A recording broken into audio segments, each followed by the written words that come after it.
You just abandon any precaution. You know, folks, something could happen here, and if it does, so what?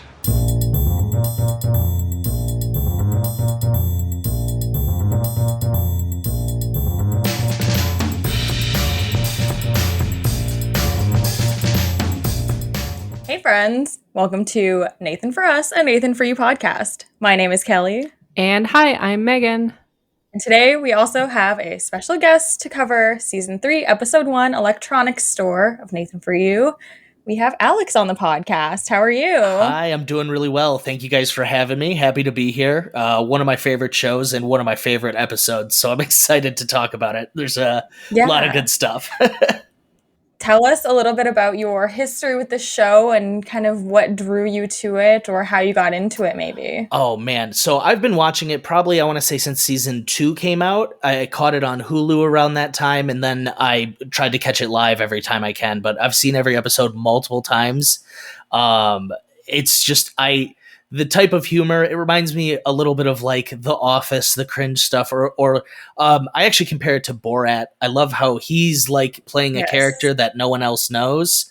That is, I mean, it's brilliant to me, some of the stuff that he does and says while maintaining this character that in facade that he's in. I think Nathan's a genius, and I watch the show over and over. I've gotten a ton of my friends into the show as well, so I've reached obsession level, I'd say. Good. You're in the right place. And I think you picked a great episode to come on for because this one definitely has a lot of the Borat elements, I would say. When you're introducing people to the show, what episode do you tell them to start off on? I start them from 1. I start them right away. Ooh, bold. I think episode 1, the poo flavor, I can't even say it without laughing. The poo flavored frozen yogurt is brilliant to me. And it really captures like the essence of the show. I think I agree. I know that that's a hot take, but I think Season 1, Episode 1 is not a bad place to start it all. Where do you start them? Oh, I start them at the Richard's Tip or Dumb Starbucks. Dumb Starbucks to me is like a climax almost. I want to work my way to that because that's like, I think the best. But you got to get them to keep watching. That's the hard part. Yeah, that's true. Yeah. That is the good point. You don't want people to lose interest before that. You need to like sneak them in and then make them want to go back and start over. So yeah, that's a good point. But episode 1's not a bad place either. I would say the episode we're talking about today could be a good spot to start people, to be honest, because it's one scheme, and I feel like it goes through a lot of steps, kind of the tropes that we see Nathan do pretty often. There's some magic. You know, there's a Craigslist ad. I think we've all seen that trick before, Kelly. Oh my God. When she Not says that it, exciting. It's so funny because that's like what you say when you're just clearly very underwhelmed. Oh, I've heard that joke before, or I've seen that. It's so funny. I just can't imagine saying that on a date, but alas, we will get there. So we start off the episode and we meet Spears TV's owner, Alan Herkian. And essentially, this store has been in operation since 1951. So, over 60 years. They're still crushing it. And the big problem that he's having is that a huge Best Buy has moved in, and it makes it very hard to compete because Best Buy has very low prices. I go to Best Buy. They do have low prices. They do have low prices. I've never done a price match. I'm not a big price matcher. I've never done it before either, but I know a couple people that for some reason do it. And I'm like, why not go to the store? I don't know. It doesn't make sense to me. It seems like more work. But I know some people that will do the price match thing. Man, bargain hunters. Yeah. I feel like I'm just not dedicated enough. No, not to the sale. Usually I'm like I need something. I want to get in and out. So I'm not like researching it and finding coupons or the best deals. I'm like, just get me in and out of the store. I'm a big like advocate of Facebook Marketplace. Oh yes. Yeah. Yes. So you probably couldn't price match that. Like go to Best Buy and show them, look, my Facebook Marketplace said the same TV, $100. No, our TV we got from Costco, which like you can't beat those prices. The Costco is It's true. I'm sure that's probably part of his competition too. His store reminded me of like a Radio Shack, and we all know how Radio Shack is doing. Wow, I have not heard that Yeah. name in a long time. Yeah, I completely forgot about that. Yeah. It was like a weird, when you see the store, it kind of, boom, I'm like, oh yeah, like an electronics store. Used to be a popular thing, like back in the Yeah, day. like a little Yeah. tiny electronics store. I feel like now you really only see Best Buy or like I can't even think of another big electronics spot. Yeah, wow, I can't either. I feel like mom and pop shops of electronic stores have now moved to iPhone screen fixing. Oh yeah. Is that what they Classic. pivoted to? A classic business. Yeah. I think that's what they pivoted to, which is probably good business, in all honesty. But I didn't realize it at the time, but the fact that Best Buy price matches, like it really does stick it to the little guy. It's all and it I does. didn't realize. So this episode, I was just like, man, this is kind of sad. It Like, is. not that I buy that many electronics, but it's like, next time maybe I won't shop at Best Buy. Because, like, Yeah. it's kind of cruel. I have the same ideals, and I wish every time I'm like, no, Best Buy, they're ruining. So Walmart, same thing. Walmart, I do tend to stay away, but like Best Buy is doing the same thing, and I just every time I need something electronic, like this mic, I bought this at Best Buy. I'm a hypocrite. Did you price match it? No, I did not price match it, but I didn't like check prices. That's like so weird to me. It's so petty to be like, oh, show us someone with a lower. It's like a very petty policy, actually. Like, oh, okay, you want to sell for less than us? We'll just match your price. It's pretty rude. Yeah. So Nathan basically comes up with this. He calls it an ambitious solution, which I really like that he specifically used that wording. But he wants to try and kind of help Spears TV to be able to compete with Best Buy's aggressive price matching. So he tells Alan, all right, it's a pretty complicated plan. They're going to drop his prices for this one TV to $1, force Best Buy to price match that TV, purchase a large number of those TVs for $1, and then Alan is going to resell them at his store. All right, wait. This is one of the most complicated plans on Nathan. One, it's brilliant because like we were talking about, like Best Buy sticking it to them. He's trying to like stick it to them. It's the same thing like with the Starbucks. I love when he has like I'm going to stick it to the big dog type thing. But here's my question. I was rewatching this. Do we think if he picked a reasonable price besides $1, do we think he could have gotten away with this plan? Yeah, I think, again, it's that they need to get the episode done. Yes. Because I thought, if he had made it, I don't know, like $400. Yeah. Like $150. the I don't dollar know. Yeah. that can turn out. Yeah. I don't know what that right price is, but they could have done a few tests and kept sending people in with different prices to see what stuck. Yeah, and they probably could have made a profit off of it. But the $1, it's like the drama of the dollar was too alluring. And then I'm skipping ahead a little, but the $1 thing, like when he's getting the buyers ready to go, he literally just hands them $1. Like, oh my god, just the visual of him handing them a $1 bill is so funny to me. He's like, "This is all you're gonna need in the store." What about the tax? Yeah, Nathan? there's tax. Yeah, it's a gag. It's so funny to me. He was very cocky going in. Now, something else I just wanted to point out from this part. So we go through the elaborate plan. We make sure Alan is on board, but Nathan wants to make sure that Alan is committed. Yes. He confirms that they are both not in a relationship. They don't have a lot going on, and they can commit full time to working on this project together. Now, I have a hunch that this is because last season, our friend Alias from the Helio Cafe was not very committed. So I think that because of that, Nathan wanted to make sure he actually had a partner in crime and wasn't going to be off trying to fool Best Buy by himself. I think that's a good point because this feels as ambitious to me. I don't think it's the same scope as Dumb Starbucks, but it feels on the same caliber in some respects. So I think that's a really good point, actually. Mm-hmm. Yeah, totally. So we have these TVs, they're marked down to $1. No one's in a relationship, so we know that they have all of the time in the world to work on this. And once they actually mark the TVs down, Nathan realizes that they need to figure out a way to dissuade customers from being able to actually buy the TVs that are $1. So he implements a few different policies. He does a strict dress code, so you basically have to be wearing formal attire to come into the store. It's great. Great I first do step. have the sign. I have the Oh, yes. sign written down. So I would love to hear the sign. our formal attire dress code is tie, standard or bow, pocket square, no sneakers or flip-flops. Okay. Now, they did let a woman in later wearing a long black formal dress, Yes. which did not have a tie, standard or bow, or a pocket square. Now, let's do a quick poll. Who would have gone back and changed? No, well, me personally, no. And that's a great question, because the one dude, the first dude who was waiting out line, he came back. I don't know the time scale, but it looked like he came back relatively quick. Like, he went around the corner, rented a tux, and was like, I'll be back. And that, to me, he was like, the $70, $100 tux, whatever, is still less than the TV cost. He rented it. Yes. And 1,000%, I would have gone home and changed and gone back. There's no question in my mind that I would have gone home, thrown on a dress, and shown up again.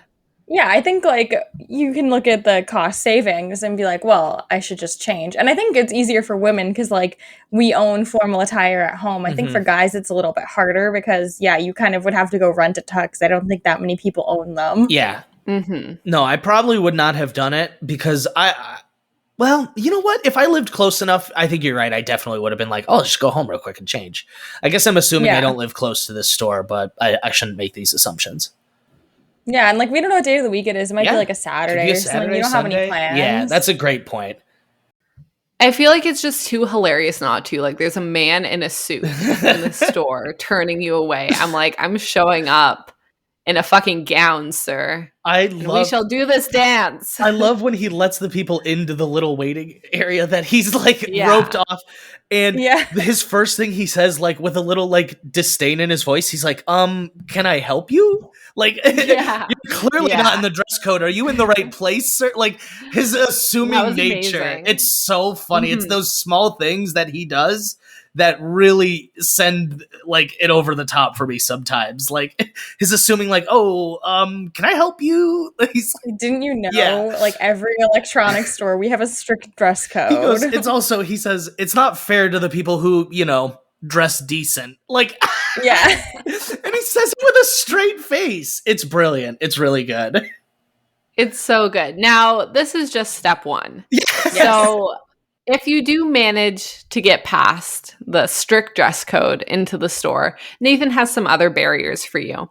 So they have constructed a tiny 2-foot-tall door that they have installed to make this back room into multiple rooms you need to go through, which I, of course, love. And I think at this point, you could get through the door, but I think at this 100%. Point, you have to realize, like, okay, wait, am I getting this TV? Like, what's going on? This would only make me way more excited.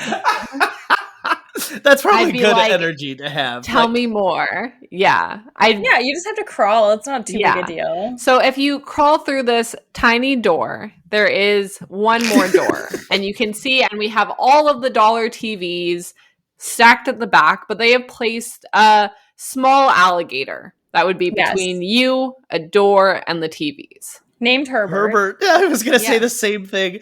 Now, I want to touch on it. I'm sure you guys have mentioned this in many of past episodes. The steps he will go through, like construction-wise, logistics-wise for these schemes. This is like such a small part of this plan. But like think of the operation this was to like build a wall and a tiny door and another wall and like let's bring this alligator in and we set up all the TVs here. And it's just for like such a small bit of his plan here. Yeah, do we think there's a different animal he could have gotten that would be better than an alligator, maybe? No, an alligator scares me. No, I would. You could go in with a snake. Snakes aren't, but like an alligator, I feel like is gonna snap at you. Maybe it won't get you, but and like it was in such a small area. I don't know how much room alligators need to thrive, but it feels like that was a small little area to have it in. Okay, multiple snakes. Oh, okay. Like a lot of snakes. Like a pit of snakes? Yeah. Like you are stepping on snake if you open the door. If I have to step on a snake to get in, no way. But if there's like, oh, I could 1, 2, 3 it, step it, not step on any, I'm getting that $1 TV. I feel like the alligator, I would have gone. You would have gone through. in. Yeah. Now, here's my reasoning. You are there with a camera crew that is responsible for your health, and safety. If I open the door and this alligator actually bites me, like you are, and also this is my impression of America, that you can just sue people. No, this is a good point. I feel like I would 100% go through, and I think of this often when watching like a lot of shows like Fear Factor and stuff. Like they are in so much trouble if you actually get hurt or like die on this show, especially like a show like Nathan For You, where it's not like the expectation like Fear Factor that you could endure some sort of like hurt. Like you sign probably like a disclosure agreement or like an appearance release. Yeah. But that doesn't cover like you getting injured. So right? This would be my question. Nathan in the past has lied many times what his show is. True. What if he just says like, oh, this is they're making a document, like, I don't know, like something that wouldn't have liability over this whole sort of scheme. I guess maybe this is, I don't know where I'm going. I bet he has to sign off. I bet he made them sign off on like, if I get injured, it's not the show's fault. But then I also wonder like the insurance on Nathan For You. They must hate them when they're like, this is what we're going to do. Are we covered? They're like, no, we're not covered. I also wonder though, if you open the door, would the alligator just scurry out into the smaller room? I think it would come at you. I think it would come at you. I don't know for sure. I've never seen an alligator, but that's my initial instinct is if I were to open that door, that alligator, maybe it would just want to get into the other room, but I would think it's like coming for me. No, I would open the door to see how it reacts. Like at least a crack, Oh, you hypothetically have a bag. You have a bag, or like you go grab something. Like if you're committed for this $1 TV, it's not about the TV. It's about like the TV doesn't matter anymore. It is about getting it done. Okay, I can respect that. The TV is irrelevant. Like I will walk past, and it's a small alligator. Let's be honest. Like I have seen Coyote Peterson get bit by an alligator and he lived. Like, yeah, he was wearing a thing though. He wasn't just bit. I think he was wearing some kind of guard. I don't think it's just gonna like charge at you and bite. I would do some testing. I have all day at this point. You're not expecting an alligator. Do you think the shock of it alone would, like I said, at the door, the tiny door, you have to be like, okay, they don't want me to get this TV. And so when you see the alligator, you're just like, nope. Okay, I get what's going on here. I'm done. No, I'm like, I get what's going on here. It's a challenge. Like, show me more. Where's the hidden door? I think Meagan sends Connor in to get the TV. They go to the tux rental. Connor at this point. Yeah, Connor's probably being like, why are we spending all day doing this? And I'm like, we need it. It's a $1 You get TV. The alligator, I get the TV. You wrestle that alligator. I'll grab the TV. Yeah, Connor would just like calmly step around it. He'd get shit done properly. I did Google, are alligators aggressive? And it says that American alligators are often less aggressive towards humans than larger crocodile species. Okay. So apparently if you see a Nile or saltwater crocodile, those may prey on humans with some regularity. So maybe that's what I'm thinking of then. Like, I'm not kidding when I was like, I think this mofo is coming for me right out of the door. No, okay. They had to hire someone to bring this creature. A trained professional. This is a zoo alligator. Like, this has been around humans. It has been fed. Do you think you could like go out and buy some like I don't know what alligators eat? Yeah, like whatever alligators eat and kind of like bait it away from you. Maybe. Yes, I think all animals are controlled by food. So yeah, I definitely think you could. Yeah, just get some fish, throw it in the corner. But now you're going to make a second trip to this back to this electronics. Look, I'm committed at this point. This is my day. You've changed. This is a good story. Yeah, that's a good point. This is a good story. I'm committed. There's like some man trying not to laugh in the corner in a suit with a camera crew. The best is that Nathan never is laughing. That's what makes it so... the people question it. Because then, even at the end, he's like, oh, I'm so sorry this didn't work out. That's a sale that's $1 we're losing is what he says. Yeah, oh my God. He's now, so I absurd. actually think I do think it would help his case legally if someone did in fact buy the dollar TV. I think he should have encouraged one person to buy it, because then he can say this is a real sale. Look at the person who purchased it. Here's a receipt. So I think he should have let one go. You're right. And quite frankly, I'm ashamed that no one even tried to open the door. Yeah. Maybe they didn't and we didn't see it. I feel like they would have showed it. That would have been so funny if someone tried to go in. We've got the alligator, we've got all this stuff. And Nathan kind of does a little deep dive into Best Buy's policy for price matching, which stipulates that only one item per customer can be price matched and then bought. So he realizes now he needs to put up a Craigslist ad, and he needs to recruit a team of buyers who are going to go into Best Buy with the flyer, with the $1 TV to purchase it. And we kind of have seen this multiple times. Yeah, he loves Craigslist people, and I love when he brings in people from Craigslist too. The first dude he speaks with, I don't think we get any of their names, but he goes, the guy asks, like, what do you mean buying things? And I totally think he thought drugs. His mind went to like, you want me to buy drugs? Is that what you're asking? He's like, no, just a TV. Now, I do have a screenshot of the Craigslist ad. Oh my God, that's awesome. Read it to us. Title, star. Do you like buying things? I need a team of experienced buyers of things to help me make purchases. Reply with the following: your name, email/phone number, why you're good at buying things. Do not contact me with unsolicited services or offers. How do you describe being good at buying things? That's such an odd question to answer. Not that I would see this ad and apply, which I'm disappointed in myself because I truly would never reply to this ad, and that makes me sad. But it sounds sketchy as fuck. Yeah. Very sketchy. Yeah. Now, you simply just describe all the stuff you've bought, or like the last purchase you made. You're like, I really did a great job going in and buying this thing. Now, had I been able to go past the crocodile, that would have been a prime example of how good I am at buying things. Yeah, you have shown your dedication to shopping. That is a resume builder. Yeah, it is. I've benefited in many facets of my life from getting this formal attire. So now I have a happening wardrobe. I managed to sneak through a door, go past the crocodile after, I'm assuming, buying some fish or something. An alligator. An alligator. You don't want to fuck with the crocodile. The crocodiles are human. They prey on humans. Yeah, semi-regularly, I think was the term. Yes. And I think that just carrying the TV out in itself is a difficult feat. So I don't think that part of it was emphasized enough. Like, you have to carry this out of this tiny room, and there's not a lot of space to turn around. So I think just carrying the TV out would be hard as well. And how do you get the TV through the tiny door? Oh, yeah. Technically, is it impossible to buy because you can't fit the TV through the door? Maybe that was like something that was not even brought up on the episode. Yeah, you'd have to cut a bigger door, smash through the door. It is now one of those like smashing rooms. Yeah. Now it's like figure it out type deal. Yeah.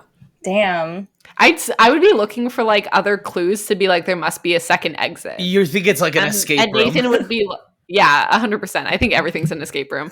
And I would just be like trying to find a different way out. And Nathan would be like, no, it's just that we're not letting you out with the TV. It's like, no, sorry. We get 6 applicants for the buying team. They're pretty great. We kind of learn a little bit more about them later. So the first guy, although we don't get anyone's names, we do see his interview. And I just said he's got black hair, tattoos, and a V-neck. Mm-hmm. He's the one who thought it was drugs. He definitely thought he was buying drugs. Oh, for sure.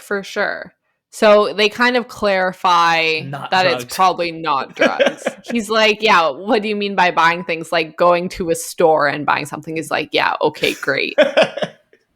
Yeah. It's like the store component of it he really was like, helped. oh, a store? Yeah, okay. He's like, this is way better than I thought it would be. He's like, I thought I had to go to a guy and buy things. So they seem like a good fit. Nathan gets some flyers printed out featuring the $1 deal. and he gives them out to his buyers, and he sends them off in a bus to go to Best Buy. It's great. And we see some great hidden cam footage of our 6 buyers in Best Buy. Oh, man. Like I said, I love the handoff. He just literally hands them $1 saying, this is all you're going to need.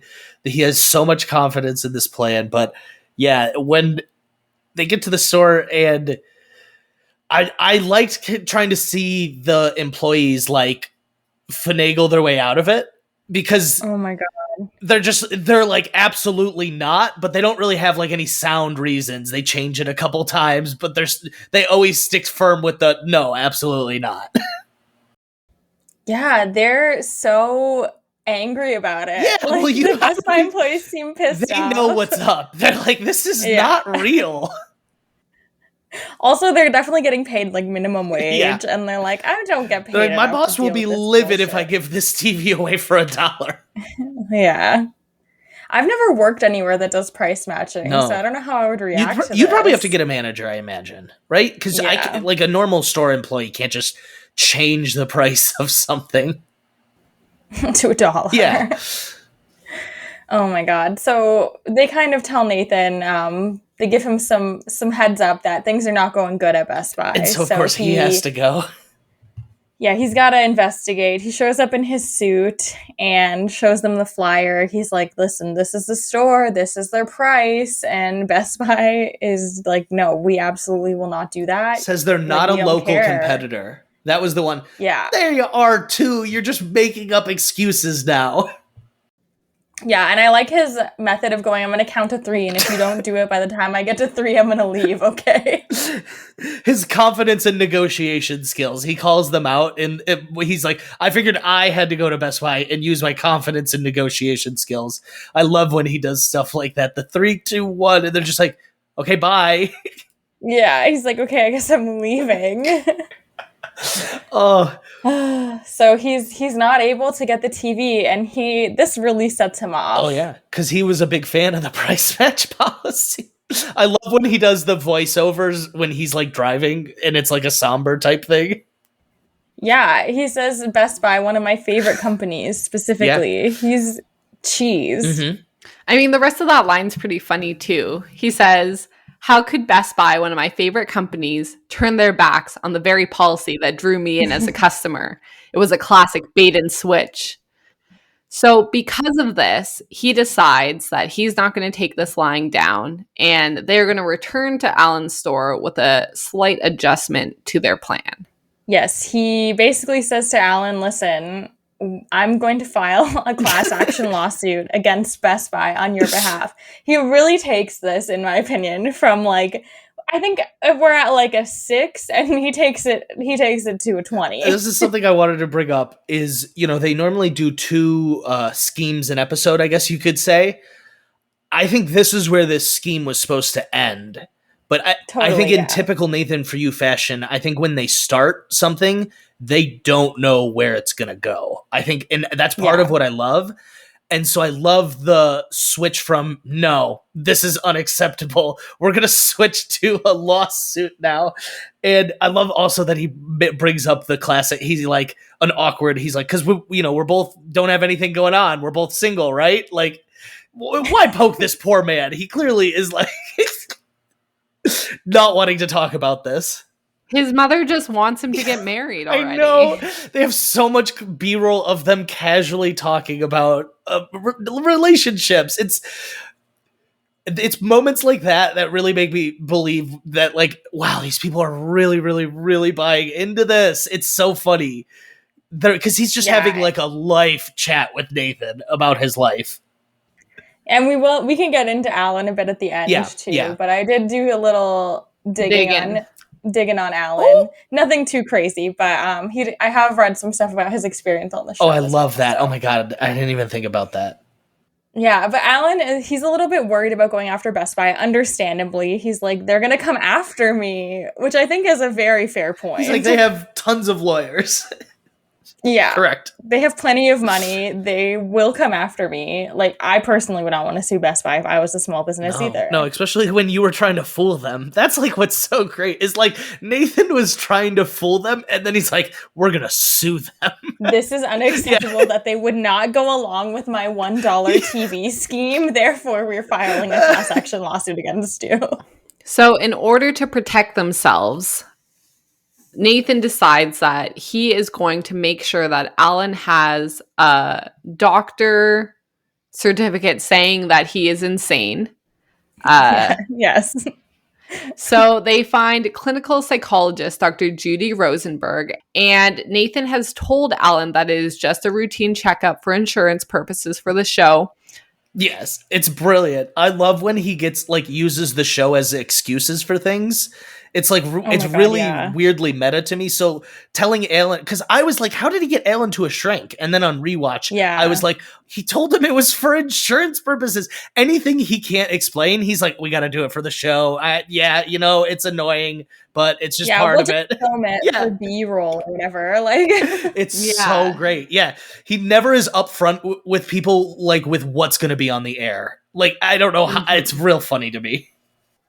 So Nathan sneaks into the psychologist's office before Alan goes in, and he kind of gives Dr. Rosenberg the down low, like, look, this man, he is having all these delusions. He thinks that he's been working at an electronics store for 15 years, and, like, it's just not true. Like, you need to do an assessment of him.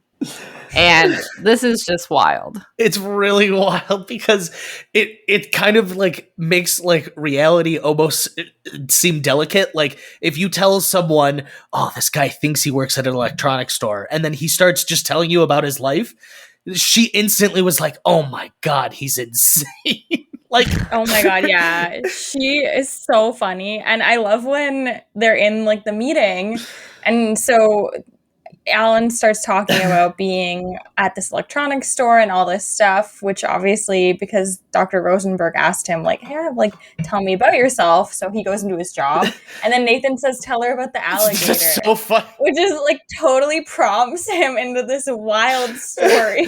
And Dr. Rosenberg is just like, oh, yeah, okay, wow. I mean, to be fair, he did a really poor job explaining what happened. Yes, like, I feel if he had explained it properly, like, you know, Nathan approached me with the show, blah, blah, blah. Like, at least then maybe she could be like, oh, maybe I should do some more investigating. But he just, like, rambles about nothing and goes in a really weird order. But he thinks it's for the show. He thinks it's, like, insurance purposes. So he thinks she knows what the show's all about. It's part of the It's part of the setup where he's like, tell her about the alligator. Like, he knows that he thinks it's about the show and she thinks he's insane. So I also think it really just shows like how crazy his plan actually sounds, which is really funny to me. Now, they did not get the insanity diagnosis though, right?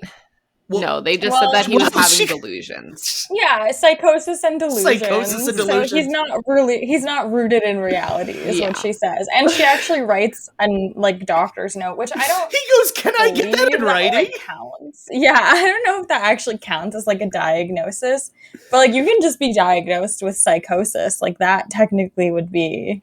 Oh man, enough. I think I don't know. Like imagine if someone did this behind your back. Like that's so insane. The first time I watched this, someone run in. The first time I watched this, I laughed so hard I had to like rewind it to watch it again. Oh my God. I think it's just for me, it's him explaining the scheme back to her, and her reaction to it is the funniest thing and like in this little part. Oh my God. Because you're right, he doesn't have a perfect recap of it, but that also kind of adds to what makes it so funny. He's like, oh yeah, you know, and then they had to go through a tiny door to get a $1 TV past the alligator, obviously. Like it's top-notch comedy. It's just like, you can't write this. Like, how did we get in this situation? So we've got our little diagnosis. So we know that no matter what happens, Alan's covered.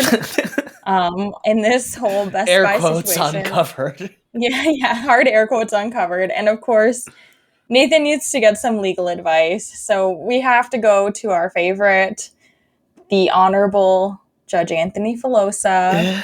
Gotta love him. He's always guiding Nathan through these tight legal loopholes. And Anthony Filosa, first of all, Anthony Filosa's drip. Oh my God. He's got his glasses on a string. He's wearing these dope loafers. Yeah. He's in this like full blue outfit. I'm glad you noted that. I was like, he looks really good. Does he always look that good? I don't remember him always looking that fly. He's a judge. That's true. Retired judge. Retired He's judge. just chilling. I love the He wasn't reoccurring. smoking a cigar this time. I love though. any reoccurring character on the show, though. I love just the way Nathan does the narration and the build up to it. He's like, I went to him for some help. And then the first thing they always cut to is he's like, there's no way this is going to work. It's like, Yeah. it's very like a stark difference, like the optimism in Nathan's voice versus the cut. Are there any characters that aren't reoccurring that you really wish were? Oh, that's a good question. Meagan has one. I know exactly who it is. Wait, who's yours while I think? You might not know who it is just by the name, but Connor. Okay. During the underage drinking episode, the guy that Nathan hires to like go and tell the kids about this sweet store they can buy booze from. I know, And he's yeah. always like, dude, like teachers suck and the internet rules. Am I right? I don't know. I skipped class so much I don't know how to read. Oh my God. Yeah, you know that I didn't know him by name, but that is a good one. He would be I would want be great. him and Teen Street guy Teen to like Street. have their own Kyle from Teen spin-off. Street. Kyle, I want them to have like their own shenanigans. Oh, They would have been best buds. that's real good. I know. It's my greatest disappointment in this show that they did not team them up together. I do love the private investigator, but he's in multiple episodes. Yes. Though I don't know how they would work him into like a reoccurring character thing, but one of my favorite moments, it's like the gas station guy for the rebate when he starts talking about drinking his kid's pee. I wish we could just maybe They go to should that have gas done a whole station. talk about Yes, it. yeah, the whole child's pee thing. That was like, I can't even talk about it without giggling. It's like so absurd because he's like, oh yeah, I drink. Like one person mentioned it. It's like that thing where you hear something for the first time ever, and then later that day, someone else mentions it also. You're like, what the hell? I just learned this earlier. Is it common knowledge? It's like, he's like, someone just told me, yeah, you drink pee. And this guy's like, oh yeah, totally. Gotta drink pee. We've I feel seen like so anyone- many memes about it. Anyone from gas station could come back. Oh, in my that's, opinion. the whole episode all where they're so good. when he bonds with them, playing the music. That is a great episode. That whole bit is just the whole rebate. Man, Release I the hope- full bonfire footage. For yeah, real. I hope that guy who had to write an exam passed. Right, he's Yeah. like, I got an exam. The people that stayed over the night, I think those are the three we could probably check in at least again with. Like the one dude was in hard times, if I recall. He like was divorced. He's like, and now the FBI is looking at or something of that sort. Oh. He was like on some troubling times. I think we went into it pretty deep on our episode, 'cause that's great. He was being sued for burning down. He like started Arson. a fire. Arson. Yeah, arson. He's in let's just say he's probably not getting the COVID vaccine. I think That's what we learned. I think on the episode, I literally read segments of his Facebook posts and like tweets and God. social media, and we cut it out because we were like, "This is a we don't lot." even. Yeah, we were like, we don't even repeating want this. to put this. Yeah, we don't want to put this out. We don't into want the this out in universe. the universe. So we Oh, have done man. some deeper dives and have found some things we don't love. Oh, wait, I love that. No, I don't love what he's saying. I love the deep dives finding the stuff. That's great. Occasionally, we do have to cut some things out when we're like, I don't know. We probably shouldn't If say we want us recorded saying this somewhere, you know? Oh Yeah. man! Wow. Um, That's pretty so, yeah, classic. Anthony Filosa, he kind of is like, this isn't going to work. The best thing that I think you could do is to find some sort of a whistleblower who works at Best Buy and is going to be able to admit that. It's Best one Buy thing doesn't. to another. I'm sorry to cut you off. Yes. We literally just No. jumped from one scheme to the next. He's like determined to Yeah. get this done. Sorry, go on. Yeah, he needs to find someone who will admit that Best Buy does not consistently adhere to their policy. So, of course, what's the best way we can find some Best Buy employees?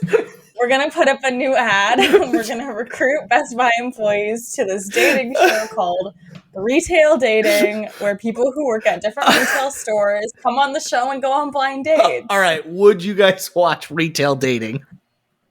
I do have the ad up just to jump in Please. again. Yes. Can we hear this? Yes.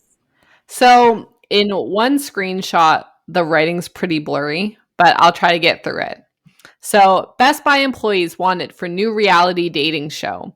Are you a single lady who works or has worked at Best Buy and is looking for love? We want you for a new reality show where retail something will be set up on a blind date. And then, Retail. yeah. Wow. Well, where retail employees will be set up on a blind date. Must be fun, open-minded, and willing to talk about anything. Oh. Oh my God. See, that's Nathan. Like, see, this is we barely get any of that in the show, and the him saying willing to talk about anything is like such a joke in and of itself. Like, obviously, people thinking a dating show means I got to be open about things, but he just wants to talk about the price match policy. In short, I mean, I would probably watch like any dating show. So Retail Dating, yeah, check it out. Why not? Especially It can be funny. the two women they did find. One of them was fine. Yeah, one was normal, but the first one, she to me didn't strike me as the typical person who's like applying to be on a TV show. Yeah, and oh my God, yeah, we'll get into that. But I think that this specific combination of let's talk about it a little. So they get this one woman who applies. Her name is Elle. She works or had worked at Best Buy, and Nathan's like, well, I'm going to go meet her. So of course he has like a little bit of information about her. Apparently she mentioned that she likes alternative music. So he decides he's going to dress up and pretend that he's the manager of a local Hot Topic. It's which this combination I would watch. It's so classic. Like I said, it's just one thing after another. He didn't need to do this whole part of it, but he gets in a whole Hot Topic get up and like goes dyes his hair black and goes on this blind date. Oh man, it's like really the safety pins all over his shirt are so good. Oh my God. And he's wearing a fake lip piercing too. He's like all in. It's really good. Were any of you a little more emo/goth in high school? I was like very into emo music. Yeah. I still listen to emo music like all the time. I had a moment. But I didn't not too long. Not too long, but there was a moment where I was like, oh yeah, Hot Topic. Yes. I was like, Mom, I'll go to Hot Topic. Don't come with me. I feel like Hot Topic now just sells like Harry Potter shit. Yeah, too, right. It's like Pop Funkos and Harry Potter stuff. And band t-shirts. Oh my God. This is incredible. They do look like they are a couple though. Like, to be fair, he does match her style. Yeah. Which I think he thought maybe she wouldn't quite dress like that, or maybe they told her like, hey, make sure you dress I'm not sure in your personality. Like, I don't know what they were trying to get her for, but it was very funny.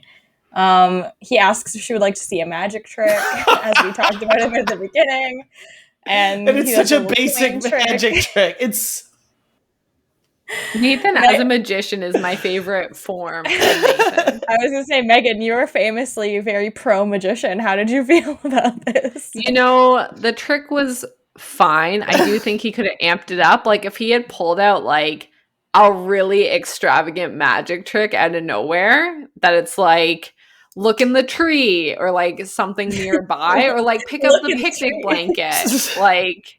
So, you know, this is something that's discussed in the show, like throughout. But like when Nathan goes on these fake dates or have fake love interest, like his struggles with romantic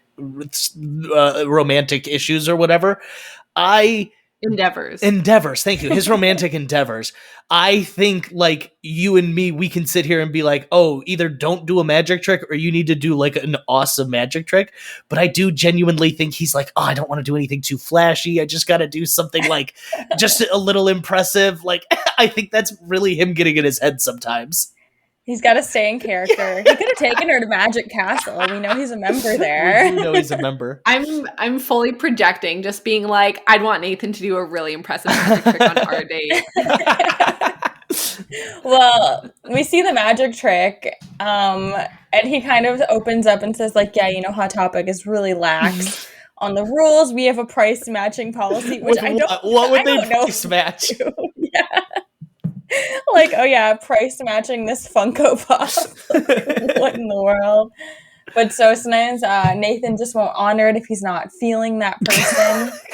And then we see on camera, Elle admits Best Buy does the same thing. Dun, dun, It was dun. immediate Yeah. admittal. It was crazy. It's definitely Culture of corruption. culture of corruption. That's the term he uses when it's like such an offhand. She goes, "Oh yeah, we do that too." Like it's So good. not a But I think my favorite part is obviously when Nathan's like, I didn't want to just leave after I got her admitting it. got the smoking I gun. had to stay for the salsa lesson we had planned. Yes, he had That is such a fun date. A little salsa lesson in the park after some magic and gossip. Come on. All right, I don't think she knew there was a salsa lesson. I feel like her shoes Of were not course ready not. for it. She was definitely. So that's the question. Would you be okay getting sprung a dancing salsa lesson on a date? Impromptu salsa lesson. Oh, I Ooh. scheduled this. It's a thing we're gonna do now. On Well, our I do picnic. feel like they're in the park. So if her shoes were an issue, you just like kick them off. Yeah, good point. It was a good point. I mean, I personally, like, maybe I'd be down with the salsa lesson. It was pretty funny watching Nathan in his Hot Topic outfit doing the salsa He looks lesson. so It was happy. So good. He looks so happy, and it always makes me wonder, like, does he know? Does he know this whole story and how it's going to play out beforehand? Because he's great. Everything he does, just tiny details. He's got a good attention Yeah. to tiny details. Oh my god, and the instructor is like, he's waiting for you. Look at his eyes. Like, the instructor was incredible. She was a great hire. She's unfortunately not on IMDb or anything. Well, she so we thinks can't this look is up her too big much break, about her. right? She's like, "Oh, I'm Yeah. doing a salsa lesson on TV. My business is gonna boom after this," and they don't even mention her. Oh, she was so fun. I wish we knew more about her. I want her backstory. But this is what I'm saying: is this episode's so jammed packed? We go through so many Yeah. different little schemes that in other episodes probably would have been like a whole half a episode. Yeah, it moves fast. It's great. It's a really good episode.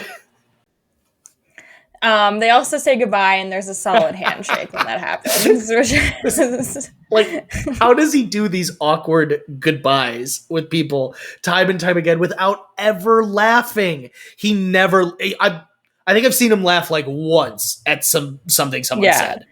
It's really I impressive. think Grandson's there's P. Grandson's P and then the realtor. It When- was almost. The it realtor, was yeah. almost. He It was goes, almost. "You were choked by a ghost." Like you can hear it in his voice, but you're right. He doesn't laugh. That's there. like the closest he gets to laughing. Yes. I think there's one more coming up too in another episode. The two guys who like talk about having a my threesome God, or whatever. yes. He definitely almost Yeah. laughs there He too. goes. Oh. He's like, "Together."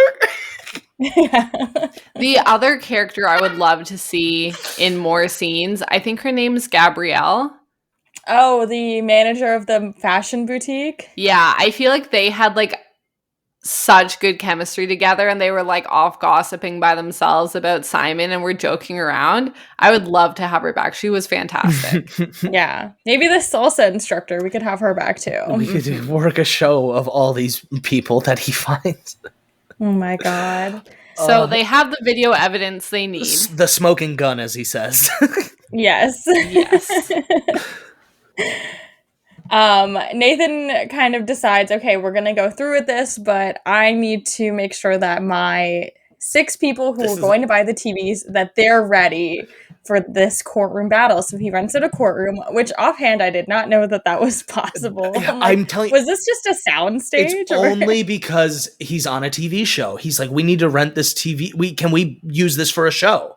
Maybe, he yeah. uses the TV show for an excuse as so many things, and I think it's brilliant. I think it's really good.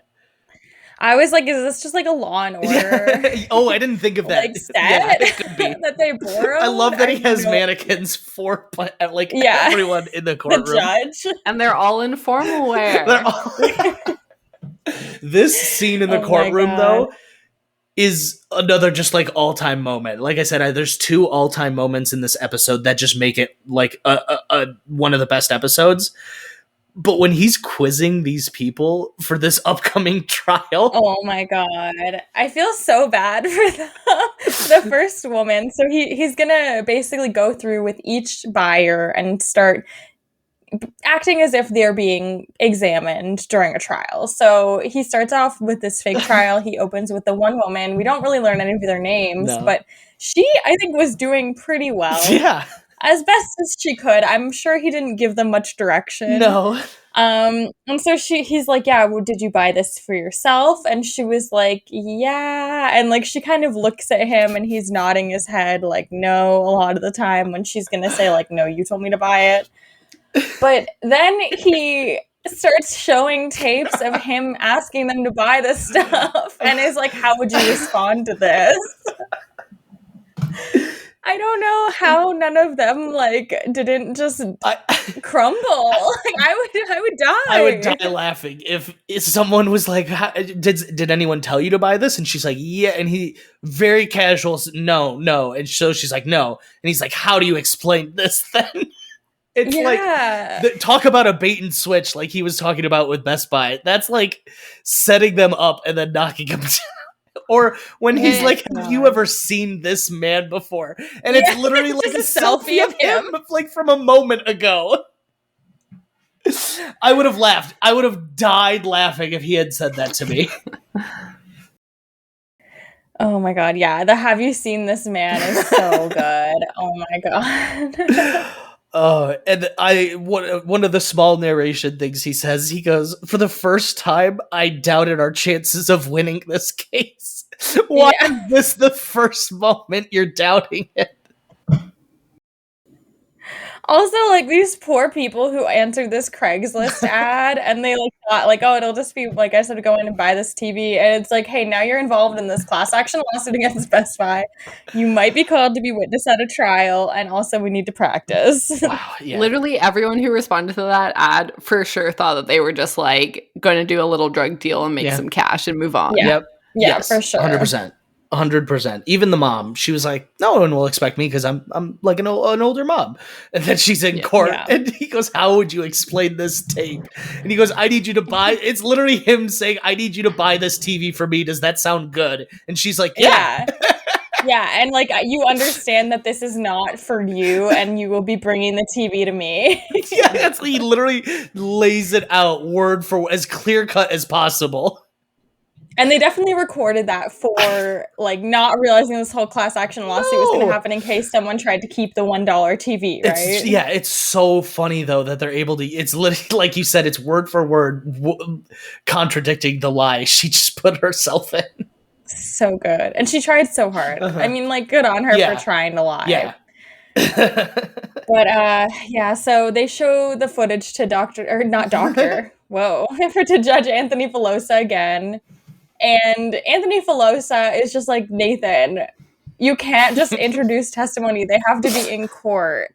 He's like, what do you mean? This is not going to work. Yeah, Nathan is aghast. She's on video. Yeah, he's like, I have her admitting it right here. I'm pretty sure that's like, entrapment too. Like, because he admitted to doing wrong first. Like, if a cop's like, yo, I speed all the time. And I was like, oh yeah, me too. He's like, you're under arrest. Like, that wouldn't, that's not allowed. That can't be allowed.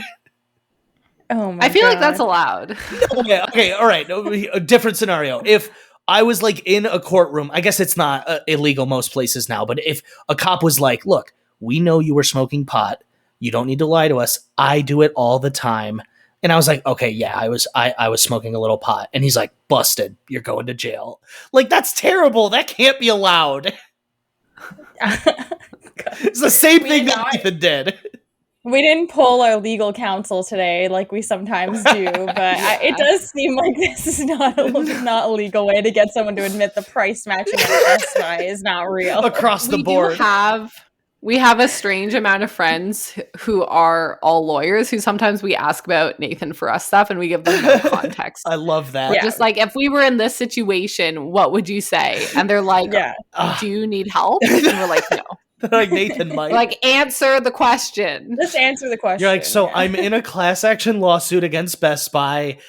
They don't adhere to their price match policy. Like, Well, the last one we did was when Nathan got someone on film signing papers, and then he kept them. Yes. that's to me the best moment of the entire show. I actually think Whoa. of the whole series, that moment with the lawyer, that whole exchange is the funniest. That lawyer looks so mad, which to me means like he realized he messed up, and the fact that he's like, I'm not giving you this back, and when Nathan tried to snatch it from him, I about died. I lost part of my soul. I was like, this is comedy. This is peak comedy. We are coming up to one of my favorite parts in the whole series, which is when Nathan realizes, okay, I need to meet up with Eldon and convince her to come testify in court. And she is very offended by this and says, that's really weird that you take someone on a date and then ask them, hey, dude, like, why don't we sue Best Buy? And the look on his face is so like, so are you thinking like, yeah or nah? Yeah, like, maybe. He's still like, so More are we yes doing than it? no. Yeah, more yes than no. My favorite part of this scene is that they're like in a forest. No, Yeah. He's like leaning on a tree. And he puts back on some like new Hot Topic outfit. So this time he's wearing like one with lots of zippers. I know, it's so great. He had to get back in Hot Topic. Yeah, and he's wearing like fishnet arm warmers. Like, I do think this was the better first date outfit than his last Yes. one. Yeah, well, she thought she was going to be on TV the first one. yeah. And then, so, Yeah. all right, what on No, earth? I meant Nathan's outfit. Oh, I thought you meant hers. Oh. That makes sense. His Yeah, is the better Nathan's the outfit is second one. great. Okay, yeah, I can see that. Now, just the absurdity of this alone. What would you think if someone had asked you to like sue a former employer after a first date? Like, what? She gave him way more time. Like, if he asked, I probably would have been like, no, thank you, bye. Like, I'd be like, this is a crazy person. I'm surprised she even agreed to go meet up with him for the second date. Yeah, like she did not look like she had fun the first time. No, not at all. It probably wasn't positioned as a date. It was probably like from the show's perspective saying like, hey, can you and Nathan have one more meetup? And blah, blah, blah. We want it for the show. Oh my god! Imagine you're thinking you're filming like a wrap up of a show, like, oh, that was a good first date, but we don't have chemistry type thing, and then the music fades to credits, and you get there, and he's like, so I was thinking about what you said. Like, would you want to testify against Best Buy? I've been marinating on what you told me and this egregious breaking of the law that Best Buy is doing. It's just so funny to think about. She's like, I don't even remember. She probably's like, I don't remember saying that. Yeah. Oh my god. She's not happy. Rightfully so. She's like, that's really weird. She's like, doesn't know what to do. It is a weird thing to ask someone. I do wonder if after the episode aired, anyone from Best Buy reached out being like, I'll fucking testify. This happens all the time. You know, Maybe. I wouldn't be surprised. But I'm sure someone somewhere. Maybe they tightened up like, the "This is policy now. they've Probably. updated the policy. That's probably what it is. They're like, you guys need to adhere to this very strictly. Mhm. Yeah. So what happens after she says no? So she says no. She says, for all I know, you're crazy. And this really seems to affect Nathan. He says, like, you know, he couldn't get the words that Elle said out of his head. And then he kind of goes into this monologue thinking about what he was doing. And he says that, you know, in my quest to take down Best Buy, I became the worst guy. It's a great line. I love his narrations. They're like so top notch. He takes like, I don't know how to, I can't even describe the tone of his narrations, but like the gravitas, it's like the ending of like a very dramatic movie. And it's just usually about him doing something goofy. Yeah, nothing is taken lightly on Nathan for you. That's a good way to put it's it, yeah. all very, very intense. Mhm. Yes, very Yeah, true. so Nathan feels bad because he wasn't able to help Alan. He didn't get the price match. He didn't help Alan's business. But he remembers all the conversations he had with Alan about how he's single, how, his mom really wants to help him get married. And he's going back through some of the other applicants on reality dating. And there's one woman who also used to work at Best Buy. This was back in high school, but she seems like a lovely woman. Mhm. So She Nathan does. decides he's going to invite her to the store to meet Alan. So he walks in quickly and he says, Alan, like, there's someone I'm really hoping you'll meet. Are you okay with that? And he runs out and grabs her. And this was a very sweet moment. Yeah. This was adorable. I feel like if Dumb Starbucks had this like sort of cute ending, then that's like the perfect episode of all time. Like this one, as we discussed, there's no way they knew that this was where the episode was going. So the fact that he was able to be like, oh, we have had a lot of conversations about him being single. Oh my God, I made a fake reality dating show. These single women are sending me tapes right now. Like, I would have loved to see like the light bulb moment where he was like, oh my God, I just need to introduce one of these contestants to him, and that's like a really cute ending because it's like it's very adorable. It's like poetic almost in a bit. It's so nice. Alan was so sheepish and he kept like smiling and he got her number. So brava. Looked very happy. They both looked like they had not been on a date in a while. I'm not sure if they might have mentioned that, both of them, but they both looked super into it. They both looked I think she said super into it. Yeah, and like it's that nonverbal stuff. A lot of it's usually with Nathan doing weird nonverbal awkward stuff, but like just seeing their faces at this interaction, like this was a genuine human connection that we like got to witness. I love that sort of stuff, and that's like part of the charm of this show is like, yeah, it is like top-notch comedy, but the reality aspect of a lot of it, like these are real people's lives. They think that they're getting like help from like a business show or something. And so I do like taking like a peek into these people's lives. And so this one had a great balance of like absurd humor, but also, I connected with Alan. Yeah, it was like a happy ending, except for Nathan, who says that he's okay being alone so that he can focus on his work. Which is what Alan said in the beginning. Alan was like, I'm single, but it's because I focus on my work. And it's really funny Nathan said that at the end. It's a great callback, and we know Nathan, Lone wolf. He's perpetually single, sadly. Oh, man. So Kelly, hit us with those Alan facts you teased. Please. Yeah, so first of all, Spears TV is still open. That's surprising. So, good for Spears TV. Yeah, even with Best Buy and their aggressive price match policy, Spears TV is still kicking it. You can follow them on Instagram. Might have to. They post about all their deals, and yeah, it seems like they're doing pretty well. So yeah, I looked into Alan a bit, and he spoke a little bit about his experience on Nathan For You. And he actually said he had a great experience and that it was like really fun and Nathan was really cool. So I love that. Always nice to hear. Because I'm sure a lot of people don't have that. Yes. They don't leave the interaction with that sort of feeling. I think part of it is like what people bring into it too. Like Alan was willing to go along with stuff, and I think that's part of why. And commit himself fully to it. He was really committed. He was extremely because he had nothing else going on. He told us. Yeah. And so I did also look into Alan and Kathy's relationship. This is what I'm waiting for.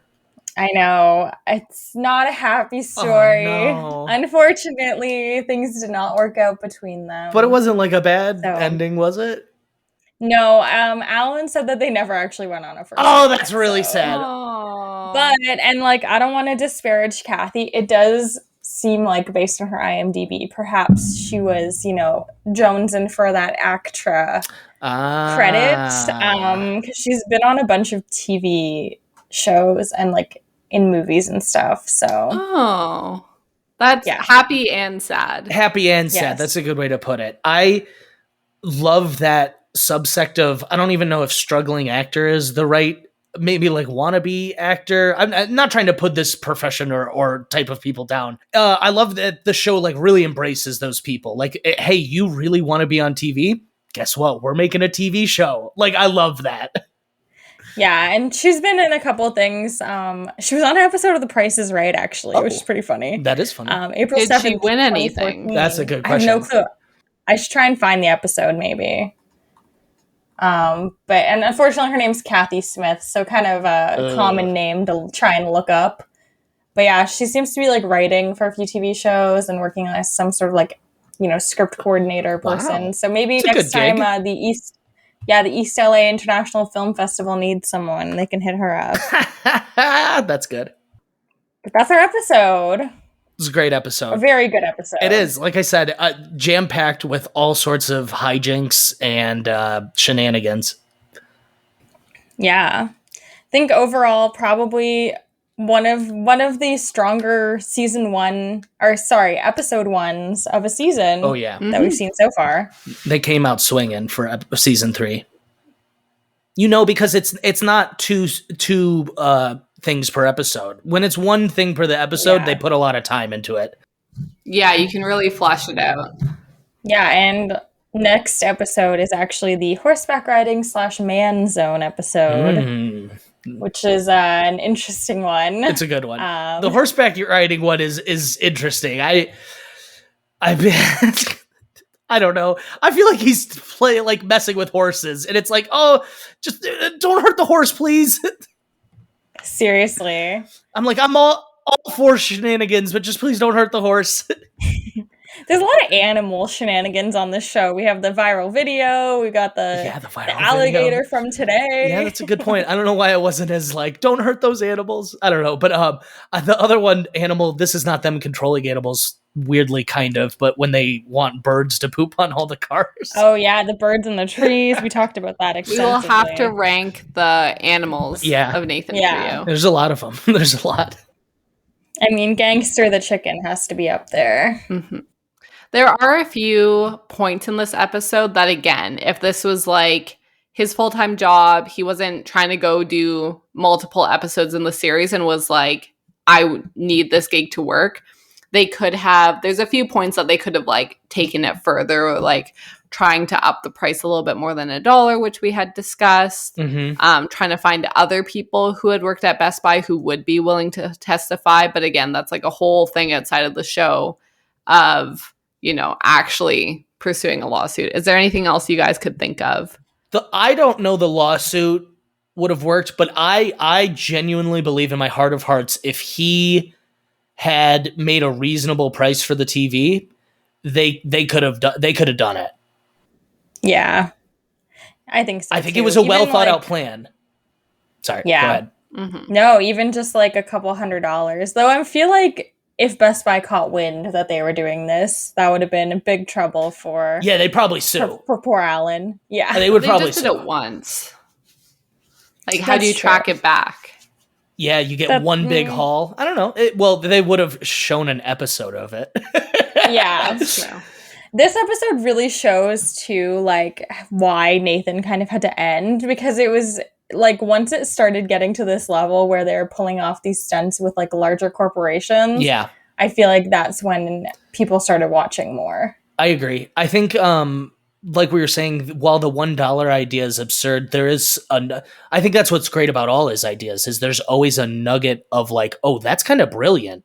But then there's always the step further that reaches it into absurdity. But we keep talking about it a bunch, but like dumb Starbucks, that's like, oh, that's like just absurd enough that like, that's like really smart actually. And so I that's like what drew me into this show, is like the comedy. Actually, the comedy is what drew me in, but like his moments of brilliance is like why I stuck around. I'm like, this dude is smart some of these times, and he's just doing this for comedy. Oh, love it. He's doing this for our entertainment. Oh, bless you. Bless you, Nathan. I hope that somebody somewhere put this into play in their own store as well, and we just never heard of it, and they quietly just like got and they shit got away done. with it. Yeah, that's my dream. I love it. Oh man, So, Alex, are there any social medias you want people to check you out on?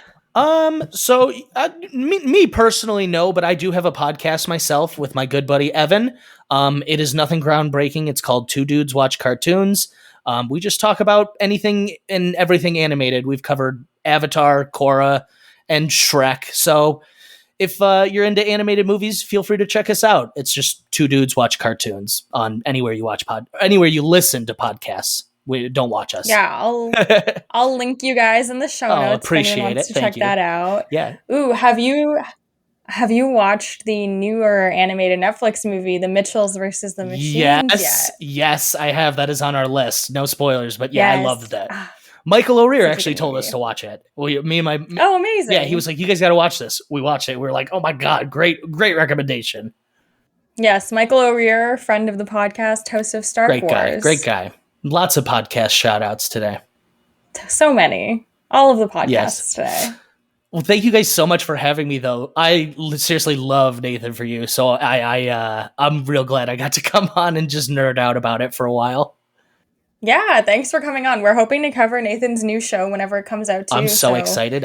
You check that out. Maybe you can come back. Oh, I will be back. You bet. I will definitely watch it. I'm excited for it. Meg, what have you got going on? Anything exciting lately? What? No, this. What do This you is mean? exciting. This is pretty exciting. Tease is your my social home. media. I don't know. Oh my god. Yeah, you can follow us at Nathan for Us Pod on Instagram and on Twitter. And we technically own a TikTok account with no videos so far. Oh, But maybe when we can see each other in person, we might do a little Nathan salsa dancing. oh, that's good. Ooh. You know, we have a TikTok as well, and we usually just post clips from it, but TikTok's bumping. There's a lot of people on TikTok, and I didn't realize. I felt very kind of old and like late to it all when I finally got on TikTok. Yeah, I'm diving in. I work as the marketing manager for a Toronto brewery. And so I just got us a TikTok account. So I was like, okay, I'm going to have to learn a little bit more about this. Channel the youth. Yes, former guest on the pod, AJ Norris, got I love on us AJ. about needing to do a TikTok, and I believe he told us to put the podcast audio over us making breakfast. Oh. I did then go That's take solid. a lot of videos of myself making breakfast that I just didn't do anything with. They're in the drafts. They're on my phone. I mean, there's 1,000 photos of my cats in between that, but That's you great. know, they're there. I do really just want to recreate the houseboat scene of like, are you hungry? For nothing. For nothing. Yeah. Yeah, I am going on a houseboat in a few weeks. Trying to get Kelly to come. Yeah. Then you can definitely recreate that scene. Then we could do it. The gum. We just need to get some fine silverware. That's right. A cloche to cover something up, I guess. Maybe we could just actually have a lobster dinner at sea. And by dinner at sea, I mean dinner at lake. Yes. Well, thanks so much for listening, everyone. Thanks, Briz, for coming on. Of course. Please give us some ratings on Apple Podcasts if you have some time. Yeah, comment saying which is your favorite side character. Yeah. Yeah, we would love to hear that. Who needs to be a reoccurring character that isn't? Definitely want to know. Are you also a Connor stan? Join me. Connor's great. He's that meme. He's that literal meme of like, how are you doing, fellow kids? Yes. Yes, he is me on TikTok currently. Oh my God. So this has been Kelly and Meagan and Alex on your side.